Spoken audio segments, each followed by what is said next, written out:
Foi um jogo horroroso, a verdade é essa, a gente tem que ser honesto. Foi um dos piores jogos que eu vi esse ano no Maracanã. Fluminense desordenado, não conseguia chegar com perigo ao gol do Juventude. Juventude até se animou, teve chances de ganhar o jogo, como uma bola na trave do Giovani. Os atacantes não foram tão bem assim, né? O Lima e o Cano ali jogando na frente, mas tem um cara lá atrás que defende muito bem, um dos melhores zagueiros do Brasil, é um dos melhores zagueiros do mundo, né? Da sua geração. E decide com esse gol. Realmente, Edu, não dá pra dizer que é um gol esquisito, um gol acrobático. Foi um gol salvador. No hicimos un mal juego para mí, no jugamos bien, no pudimos encontrar nuestra mejor versión. Você como companheiro, o que dizer sobre Thiago Silva? No final do jogo hoje, novamente ele pôde ajudar a gente. Eu acho que a cabeça dele, ele tá sempre concentrado e ali no momento do gol ele estava concentrado de novo e pôde ajudar a equipe. E aí, rapaziada, vamos começar esse vídeo do jeito certo, com vitória Fluminense. Embora um jogo muito apertado, Juventude jogando retrancado, buscando aquela bola, Fluminense muito toca-toca, sem muito objetivo no primeiro tempo. Segundo tempo foi outra história, o Fluminense começou a reagir e deu no que deu. Vamos falar sobre esse jogo, estou trazendo o Sport Center. Quero pedir que você se inscreva no canal para dar aquela força e fique comigo até o final. Começa no Maracanã. O Fluminense, no apagar das luzes, como dizia aquele narrador mais antigo, conseguiu a vitória com esse gol meio doido aí, meio bonito do Thiago Silva, mas doido também, né? Ele meio se jogando para trás, consegue uma meia bicicleta ali, jogada do Riquelme na direita. E a curiosidade é que esse lance vem logo depois do Jandrei segurar a bola por 8 segundos. E aí deu origem ao escanteio que acabou gerando essa jogada. O Fluminense consegue uma vitória importantíssima contra o Juventude, que estava comemorando até o ponto no finalzinho do jogo, né? Porque vinha até de uma derrota contra o time reserva do Palmeiras, o misto do Palmeiras, mas foi atropelado naquele jogo e estava tirando um pontinho do Fluminense no Maracanã. Gostou do jogo, Elton? Foi um jogo frio, mas um jogo onde o Fluminense foi melhor o tempo inteiro, Edu. É claro que a gente coloca, né, a questão da tabela do Campeonato Brasileiro, o desespero do Juventude. O Carpini montou um time de fato para jogar nas transições rápidas e aí deu a bola para o Fluminense. O Fluminense ainda tem essa herança, né, da posse da bola, de ser um time que constrói com a bola nos pés, e foi assim o tempo inteiro. Acho que o primeiro tempo até muita produtividade e pouca efetividade, né? Foram poucas finalizações na primeira etapa, mas no segundo tempo, com as pressões, as mudanças feitas pelo Zubeldia, né? Ele colocou o John Kennedy para dar um pouco mais de 1 contra 1 ali, abrir a defesa adversária. O Riquelme que entrou também para poder ajudar ali no lugar do Serna. O próprio Soteldo, né, que é o jogador que tenta buscar essa abertura de espaços, mas no fim das contas, quem acabou decidindo foi o Thiago Silva. Thiago Silva já tinha decidido um jogo para o Fluminense nessa temporada importantíssimo, né, nas quartas de final da Copa do Brasil contra o Bahia, acabou fazendo aquele gol que classificou o Fluminense para as semifinais e agora conquista uma vitória importante. O Fluminense de novo, né, por conta do seu capitão. Foi um desempenho de imposição do Fluminense, muitas vezes até nervosismo para decidir o jogo.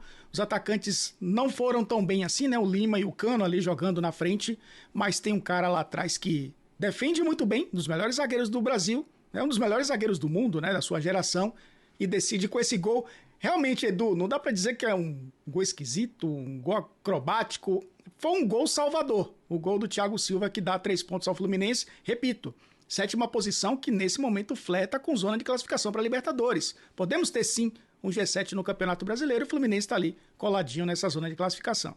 Tava um clima estranho no Maracanã, esse gol mudou tudo, né? Trouxe alegria, o Fluminense chega a 41 pontos, tá a 2 de Bahia e Botafogo, os dois times que perderam na rodada, então tá ali na briga do G6. Vamos lá, partiu o Maracanã com o Cícero Melo, pouco mais de 15 mil torcedores apenas no Maracanã, o menor público nessa temporada do Fluminense como mandante, não é isso, Cícero? Como foi a reação aí depois do gol? Boa noite.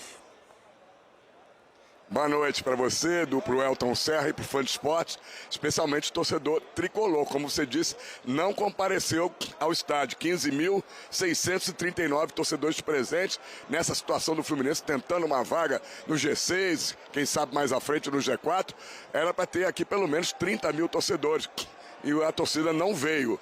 Foi um jogo horroroso, a verdade é essa, a gente tem que ser honesto. Foi um dos piores jogos que eu vi esse ano no Maracanã. Fluminense desordenado, não conseguia chegar com perigo ao gol do Juventude. Juventude até se animou, teve chances de ganhar o jogo, como uma bola na trave do Giovani aos 35 minutos do segundo tempo.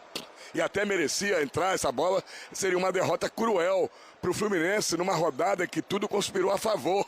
Né? O Bahia perdeu, o São Paulo perdeu e o Fluminense então precisava ganhar, precisava dessa vitória. Fluminense que teve o Kevin Serna, que chegou esta madrugada ao Rio de Janeiro, jogou pela Colômbia, aí 2 jogos nos Estados Unidos na data FIFA e mesmo assim começou jogando, mas visivelmente estava sem condições de jogo, muito cansado, sem ritmo para poder encarou essa viagem longa e mais os 2 jogos pela Colômbia, que ele jogou as 2 partidas, então ele não tinha condições, certo seria deixar ele no banco de reservas. Primeiro tempo muito ruim e no segundo tempo o Fluminense teve o domínio do jogo na maior parte, mas sem eficiência. E aí, nesse último lance do jogo, como o Edu falou bem, poucas vezes a gente viu um árbitro marcar os 8 segundos de posse do goleiro, marcou um escanteio. Muita gente na hora não entendeu, mas foi essa a marcação. E do escanteio, acabou saindo o gol salvador do Thiago Silva. Marquei aqui, cronometrei, 52 minutos e 30 segundos. Quer dizer,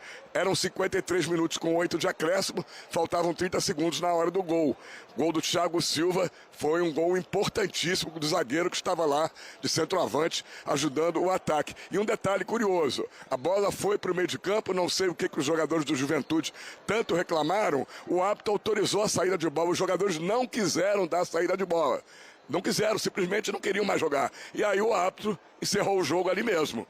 A gente relembra então que agora o Fluminense, como o Elton já disse, manteve a 7ª posição, mas subiu para 41 pontos ganhos e fica ali tentando o G6, tentando o G4, muito próximo. E ainda tem um jogo atrasado, que é o jogo da 13ª rodada contra o Ceará.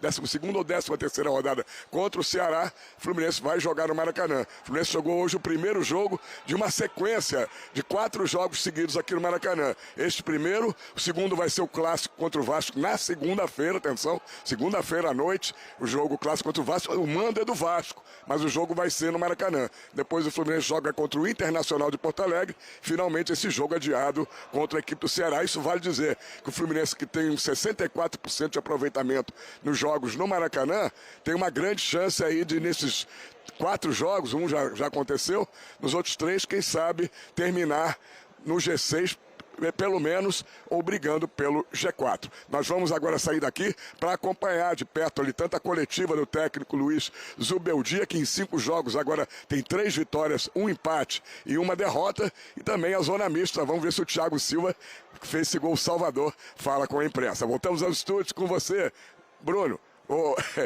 Edu, grande abraço pro Elton também, pro Fã de Esporte. Valeu, Cícero. Daqui a pouco você volta, então, com o Zubeldia, com a palavra dos jogadores aí no Maracanã.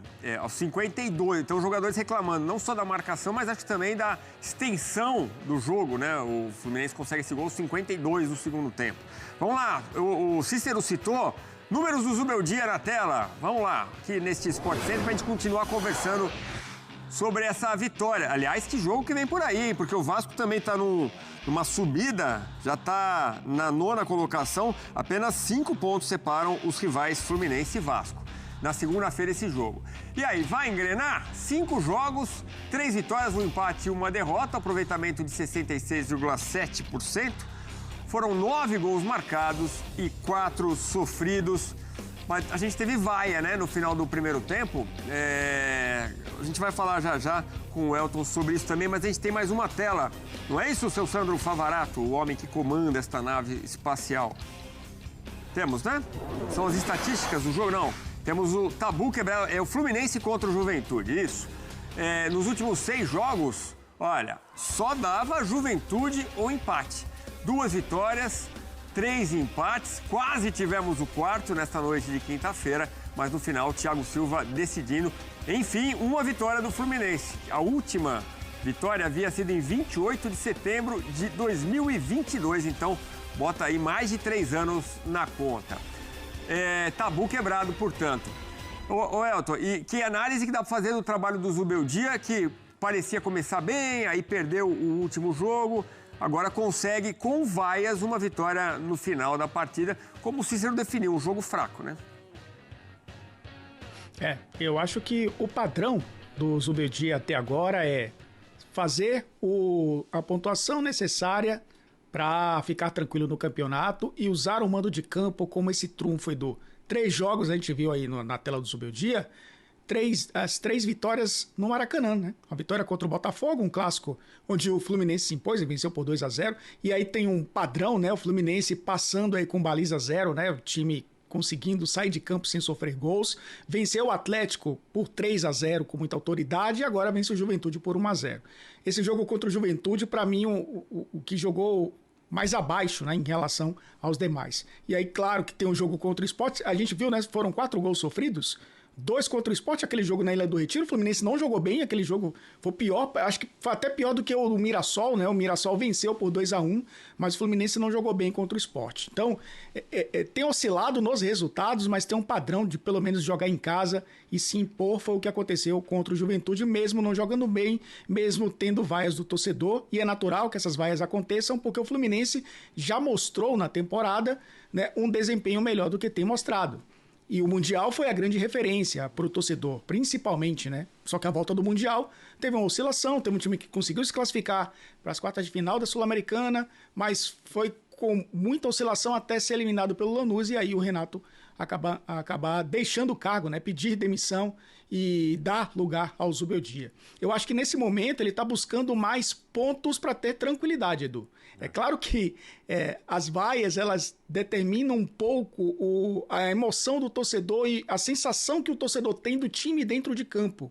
Mas talvez essa pontuação, esse 7º lugar, essa esperança de fazer uma semifinal de Copa do Brasil com autoridade contra o Vasco, tudo isso faça com que o Zubeldia tenha tranquilidade para a sequência da temporada. E vamos lá, né? Enfrenta o adversário da semifinal na próxima rodada, como o Cícero trouxe, né? E vai enfrentar o Vasco. Mas tem confrontos importantíssimos até a reta final do campeonato, porque enfrenta o Cruzeiro, tem uma sequência Cruzeiro, Flamengo e Palmeiras, né, na reta final. Tem um jogo contra o São Paulo também, que talvez possa ser um confronto direto ali por G6, G7, não sei. E na última rodada tem um confronto, hoje seria um confronto direto, né, contra o Bahia, que está à frente do Fluminense. Então, o Fluminense não tem uma tabela tão fácil até o fim do campeonato, por isso o desempenho ele precisa melhorar, pensando na reta final do campeonato, obviamente, e principalmente, né, pensando nas semifinais da Copa do Brasil.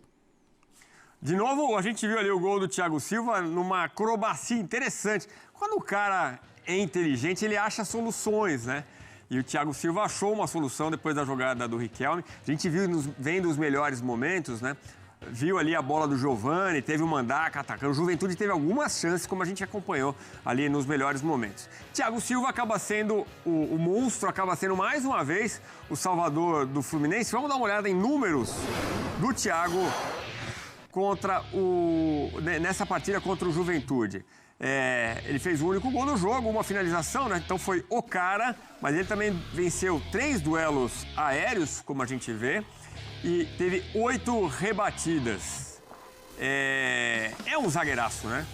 E aí é isso, o Elton. É um cara que tá ali, dá proteção, ele orienta a equipe, é muito importante. E às vezes vai lá na frente. Antes do gol, ele também tinha mandado um chute a gol com um perigo ali para a meta do Jandrei, Elton.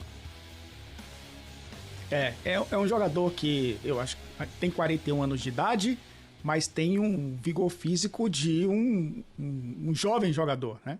E é um jovem ser humano, mas pela questão do futebol, ele está muito mais para o fim da carreira, obviamente, do que para o ápice da sua carreira, questão física e técnica, mas mostra essa longevidade de um jogador que tem sido importante. Eu citei o jogo contra o Bahia, né, que foi o gol que ele marcou com a camisa do Fluminense. Já havia um tempo sem marcar, não marcava desde janeiro, tinha marcado no clássico contra o Vasco, que inclusive o Fluminense venceu, né, por 2-1, e tem sido um cara importantíssimo desempenho defensivo do Fluminense, antes até do Subeldia, né?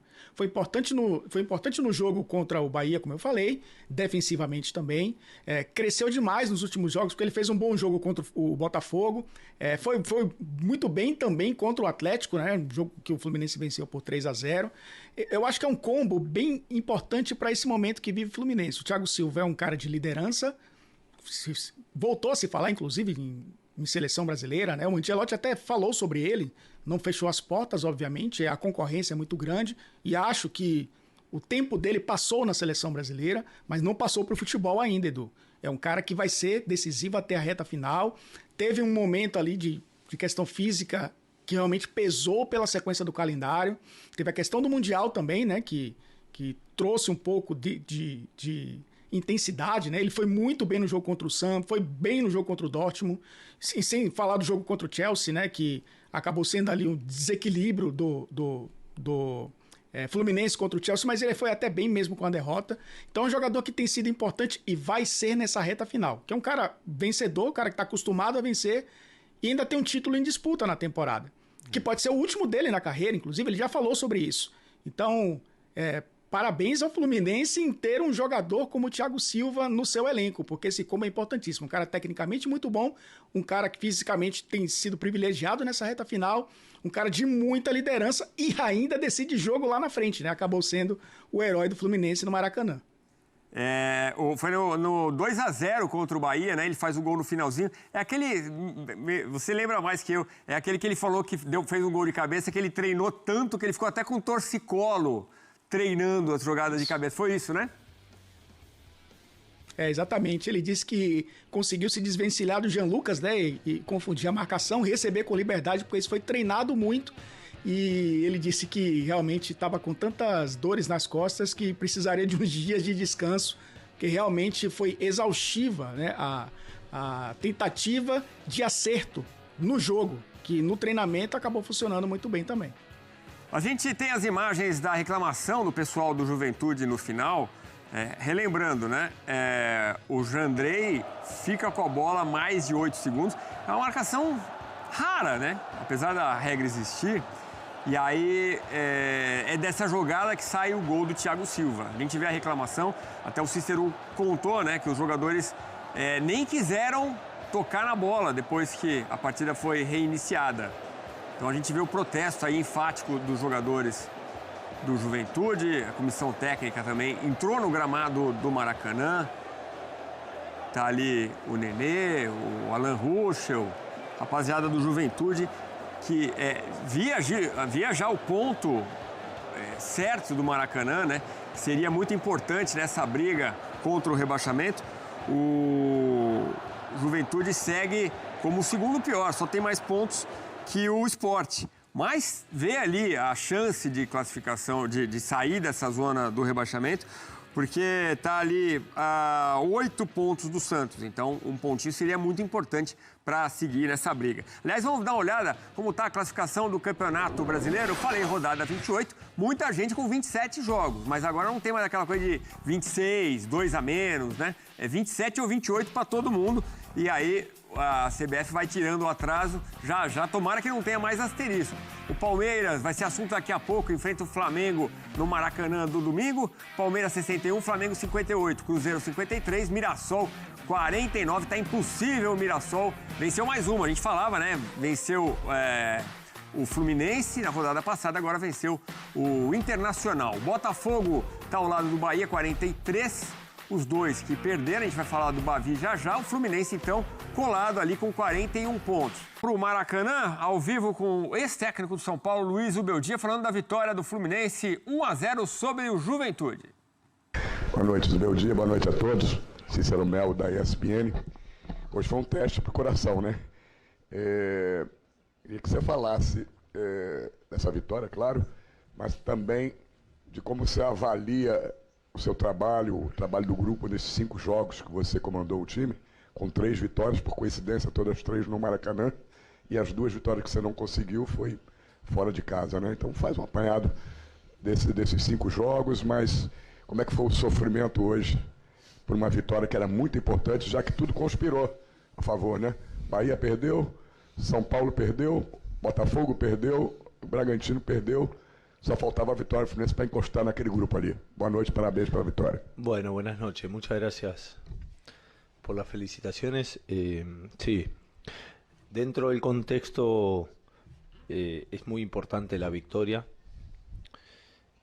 por todo lo que acabas de mencionar. Y aparte, así como se resalta cuando te empatan o perdés sobre la hora, ganar sobre la hora tiene otro sabor. Eso en cuanto al contexto, ¿no? Porque veníamos de una racha de empate sobre la hora o perder sobre la hora el equipo a lo largo del año, y cuando se gana sobre la hora también hay que resaltarlo, porque ojalá que pase varias veces, ¿no? Es linda esa sensación para los torcedores también, y por todo el contexto que usted acaba de mencionar. Dicho esto, no hicimos un mal juego para mí, no jugamos bien, no pudimos encontrar nuestra mejor versión,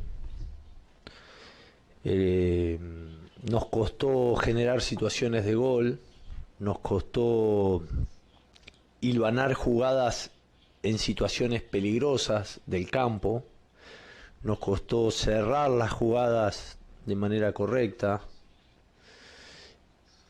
y nos costó, por supuesto, tener situaciones de gol. Pero tengo que destacar que el equipo respondió hasta el último momento, tuvo fe, y se debe a que el plantel es un buen plantel, que tengo buenos jugadores, que tengo variantes, porque si bien hoy no jugamos bien, y aún con errores míos o errores de los jugadores, tengo variantes como para poder terminar con 2 delanteros, como para poder terminar con Riquelme con pierna invertida, como para arrancar con 3 medios, como para darnos el lujo de tener 2 media atacantes lesionados, como en el caso de Ganso y Luciano. Es decir, la cantidad de jugadores que tenemos permitió que el equipo pueda luchar hasta el final y podamos conseguir un triunfo.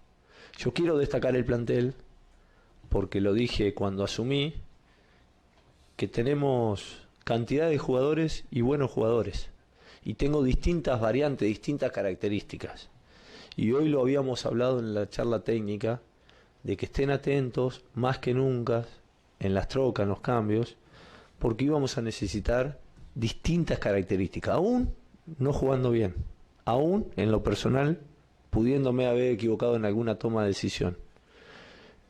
Pero no es poco poder jugar en algún momento con 2 delanteros, poder jugar con 3 mediocampistas a veces, poder darte el lujo de cambiar un lateral más profundo que otro más posicional, poder poner un pierna invertida como Canoto le llaman acá, un zurdo como Riquelme, e tener outras opções que também las... Tá aí, então, falando em delanteiro, John Kennedy falando em outro ponto do Maracanã, vamos ouvi-lo. Entrar e ajudar a equipe com isso. John, o que dizer sobre Thiago Silva? Ainda há algo a dizer sobre ele? Mais um momento épico de fim de jogo. Você, como companheiro, o que dizer sobre Thiago Silva? Cara, não tem muito o que falar, é um espelho para todos. A história dele já disse tanto sobre ele. É um espelho para todos que estão começando, para quem tá no meio da carreira ou no fim. Acho que ele é um espelho e ele mostra isso dia a dia. Nos jogos também ele mostra, e o tanto que ele trabalha, o tanto que ele performa. Então, acho que a história dele já diz tudo. Mas mais uma vez, ele, segundos finais, isso também é diferente? Sim, é um cara que demonstra isso. Então, no final do jogo hoje, novamente ele pôde ajudar a gente. Eu acho que a cabeça dele Ele está sempre concentrado e ali no momento do gol ele estava concentrado de novo e pôde ajudar a equipe. E esse foi o Sport Center de hoje e vamos falar brevemente sobre esse jogo, trazer alguns pontos relevantes. E o que a gente tem que começar a destacar é a posse de bola improdutiva do Fluminense. Sem o Lúcio Acosta, entramos naquele Fluminense do Renato Gaúcho, né? Aquela posse de bola improdutiva, toca para o lado, recua para Fábio, Freitas saindo perigosamente, com essa jogada saindo da pequena área, com perigo de perder essa bola e o atacante do Juventude está de cara para o gol. Quanto mais ele, que falhou 2 vezes contra o Mirassol, então foi um dos principais nomes para aquela derrota nossa. E no jogo de hoje, o Fluminense com muita dificuldade de achar boas jogadas ofensivas, de chutar para o gol. Estava muito naquela ainda dos atacantes, né, os pontas, o Canóbio, o Kevin Serna, correr, né, para a linha de fundo e cruzar para dentro da área. O Juventude já veio preparado para esse tipo de jogada e em nenhum momento deu certo, né? Não conseguiam achar esse cabeceio até o último momento que entrou o Riquelme. Conseguiu achar o Thiago Silva livre, até o marcador que estava marcando o Thiago Silva ali, não sei se escorregou, um lance um pouco esquisito. Belo chute do nosso capitão Thiago Silva, que além de defender, ser um técnico dentro de campo, ainda vira e mexe, salva uns joguinhos desse, né? Que sorte a nossa. Fica esse adendo aí pro Carlo Ancelotti, que levou o Fabrício Bruno. Será que o Thiago Silva, mesmo com 41 anos, não traria mais qualidade para o time? Mais organização tática? Fica essa questão. Quero saber a opinião de vocês sobre o desempenho do Fluminense. Quem que você achou que foi o destaque da noite, o guerreiro da rodada? Comente aí embaixo e assim que eu tiver mais novidades eu trago. Até a próxima e valeu, valeu.